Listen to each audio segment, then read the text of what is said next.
Hi guys, I'm Keshav Malpani. Welcome back to 12 Minutes to CLAT. And in this particular session, I'm going to be telling you 5 hacks to crack CLAT 2026 very, very effectively.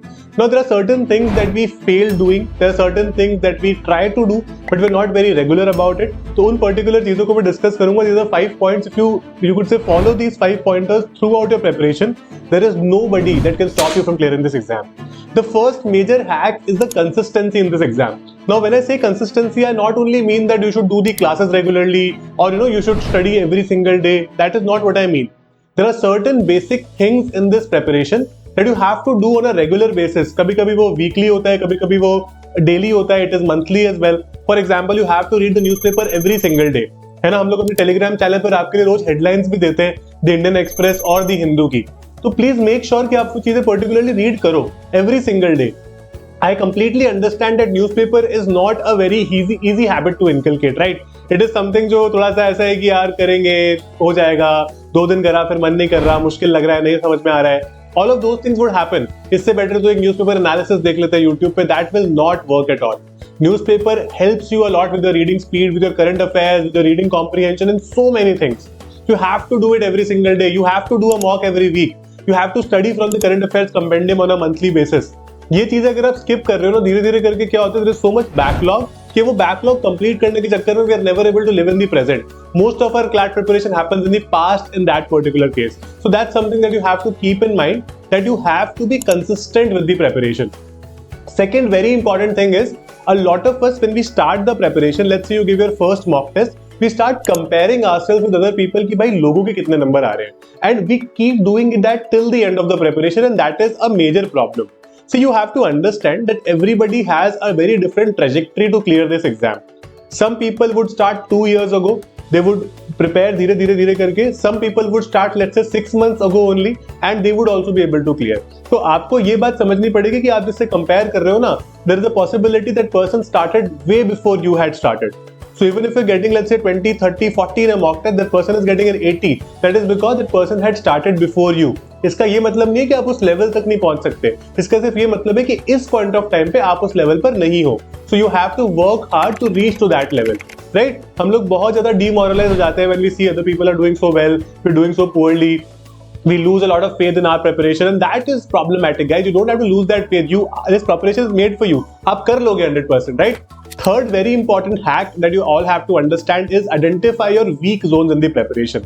We all know that the preparation or the CLAT preparation has 5 sections. I'm pretty sure for most of us, all 5 are not our strong zones. There are 1 or 2 or sometimes even 3 sections that we feel a little uncomfortable with. It could be maths. Some of us have maths phobia. Even if the maths is on the easier side, we don't want to do it because हमको लगता है कि हमें आएगा ही नहीं कभी भी maths. We have a phobia for current affairs as well. We don't like to do current affairs. That's something जो बहुत ज़्यादा कोर्स है, रोज कुछ ना कुछ करना पड़ता है.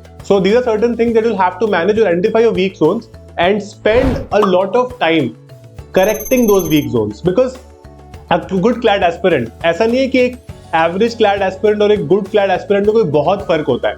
फर्क लेकिन इतना डिफरेंशियल होता है कि वो बच्चे जो गुड CLAT aspirant है, they knew what their problems were and they were able to solve their problems from the starting phase itself. ऐसा नहीं कि they were procrastinating it and they were going it till the end, be like कि यार कर लेंगे करते करते exam आ गया. एंड अभी मैं आपको बहुत क्लियरली बोल रहा हूँ, अभी आपको लगे अभी क्या एग्जाम की बात कर रहे हो सर, एग्जाम तो कितना दूर है. पता ही नहीं चलता प्रिपरेशन में कब एग्जाम आ जाता है. इतनी सारी चीजें चलती रहती है ना over a period of time that we forget about our weak zones. Always identify your weak zones and make sure कि उन वीक जोन्स पर आप काम कर सको और अच्छे से उन वीक जोन्स को प्रिपेयर करो. अपने मॉक टेस्ट में आप प्रॉपर्ली देखो, right? This brings me to my fourth point, which is you should have a very targeted approach. Now, what is a targeted approach? You should have certain targets in mind कि मेरे को इस month के and तक ये कुछ चीजें कर लेनी है. जैसे for example you're somebody, if you start doing let's say mock test, okay, you're getting a 30, 35, 40 let's say in a mock test at the starting, उससे भी कम हो सकते हैं. मैं एक रफ फिगर लेके चल रहा हूँ. let's say आपको 35 मार्क्स आ रहे हैं. Now 35 से तो नहीं हो पाएगा, इंप्रूव तो करना है. तो आप कोशिश करो कि मेरा नेक्स्ट मंथ का ये टारगेट है, मतलब इस मंथ के नेक्स्ट मंथ तक पहुंचने तक ये टारगेट है, that I will move into the 40s regularly. लगातार 3 मॉक में मैं 40 लाकर दिखाऊंगा या दिखाऊंगी. अब वो कैसे करना है, अटेम्प्ट बढ़ाने हैं, अपने क्वेश्चन तो हम जितने भी कर पा रहे हैं उनको नहीं गलत करना है. All of these things are very very important. अब ये तब होता है जब आप अपनी प्रिपरेशन को ना रेगुलर कंसिस्टेंट बेसिस पे कर सकते हो, जो मैंने फर्स्ट पॉइंट आपसे डिस्कस किया था कि आप हर चीज को रेगुलरली चला रहे हो। तो make your preparation more structured and more regular. We have launched a recent batch called Udaan plus and Udaan. Udaan plus batch की स्पेशलिटी ये है कि last year our top 5 students who were there for CLAT, उसमें से 3 बच्चे उड़ान बैच के ही थे। So you guys can also become a part of this batch. It is going to be you could say streamlining your preparation बहुत ही ज्यादा अच्छे से, and I'm 100% sure you have the ability। यहाँ पर आपको top quality educators will guide you with respect to everything, चाहे वो आपकी concepts हो, चाहे वो आपकी classes हो, चाहे वो आपके general doubts हो, या फिर आपके mock tests हो, या फिर delivery हो, घर पे mocks या books हो, है ना, कुछ भी चीज हो, everything is full online offline hybrid batch है। क्लासेस सारी ऑनलाइन होगी, लेकिन आपको सारा मटेरियल घर पे प्रोवाइड कर दिया जाएगा, so that your preparation become very streamline, right. उसके अलावा you would know we also have the Shakuntala scholarship. If you get an all India rank under 300, this is a very affordable batch anyway, लेकिन अगर आपकी 300 के under rank आती है general category में, we give you 100% refund of your fees as well. So you guys can become a part of the Shakuntala scholarship, जो कि उड़ान और उड़ान प्लस दोनों का ही पार्ट है। इसके लिंक डिस्क्रिप्शन में है। 12minutestoclat.com पर जाओगे तो बैच आपको सामने ही दिख जाएगा। आप हमारे एप्स डाउनलोड कर सकते हो from play store and app store. उसके अलावा इन नंबर्स पर कॉन्टैक्ट कर लो। These people would guide you with respect to the batch and anything that you want. आप मेरा कोड यूज कर सकते हो Malpani, that will give you an additional discount on an already discounted price for this particular batch, and you need to start right away if you want to start you could say make your preparation smoother. कई बार क्या होता है, let start करना is also a problem, है ना। Let start करने से दिक्कत ये होती है कि फिर आप बहुत सारी चीजें कवर ही नहीं कर पाते हो। सो क्लैट इज नॉट जस्ट कि पढ़ लेंगे हो जाएगा, it's a process. You have to become a part of the process and only then you are able to clear it, right? तो आपको इस तरह से समझना है कि क्लैट का प्रोसेस का पार्ट बनना बहुत जरूरी है। You can't neglect it कैसे चलो बोर्ड्स के बाद शुरू करते हैं, 11th के एग्जाम के बाद शुरू करते हैं। जितना आप अपनी गोल पोस्ट को पीछे शिफ्ट करते रहोगे ना, उतना ज्यादा आपके लिए डिफिकल्टी होती रहेगी। And the fifth very important thing that you have to keep in mind as a hack for clearing CLAT 2026 is you need to limit your sources to prepare।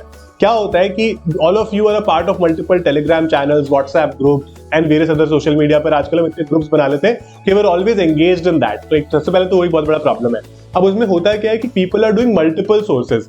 कोई जैसे for example 12 minute to CLAT का हम आपको एक monthly current affair compendium देते हैं, ठीक है। उसके बाद में आपको लगेगा कि यार मैं कोई XYZ कोचिंग का भी कंपेंडियम कर लूं, मैं ABC कोचिंग का भी कंपेंडियम कर लूं। अब आप सारी कोचिंग के कंपेंडियम्स करते रहोगे तो फिर आप क्लासेस और बाकी की प्रिपरेशन कब करोगे। फिर मॉक टेस्ट की अगर हम बात करें तो आपको लगेगा कि यार एक मॉक टेस्ट सीरीज में यहाँ से ले लूँ, एक मॉक टेस्ट सीरीज में कहीं और से कर लूँ, एक मॉक टेस्ट सीरीज में कहीं और से ले लूँ, टेलीग्राम पे जो फ्री मॉक्स मिल रहे हैं मैं वो भी कर लूँ, and then we get confuse कि हम कौन सा मॉक करें और कौन से में हमारे अच्छे नंबर आ रहे हैं और खराब नंबर आ रहे हैं। तो इसीलिए you need to limit your sources. आप अपने एजुकेटर्स से पूछो, अपने मेंटर्स से पूछो कि सर हमें कौन से सोर्सेज लेने चाहिए, मैम हमें कौन से सोर्सेज से करना चाहिए, क्या क्या चीजें करनी चाहिए। ज्यादा सोर्सेज ऐसा नहीं होगा कि आपकी नॉलेज बहुत ज्यादा बढ़ाएगा, वो आपको ज्यादा कंफ्यूज करेगा, है ना। And it will in fact take a lot of your time. अपनी प्रिपरेशन में क्यों हमें टाइम वेस्ट करना है, ज्यादा पढ़ के हम टाइम वेस्ट कर रहे हैं। सोचो कितनी गलत डायरेक्शन में जा रही है हमारी preparation. So you need to think it that way, right. So ये 5 टॉप हैक्स हैं जिनको आप जेन्युइनली यूज कर सकते हो अपने प्रिपरेशन में, and I am pretty sure they are going to help you clear CLAT 2026 and we are going to be with you. You can join our Udaan batch, you can genuinely use my code Malpani and get more discounts on this particular batch and will be very happy to guide you for this journey. All the best guys, I will see you in my class.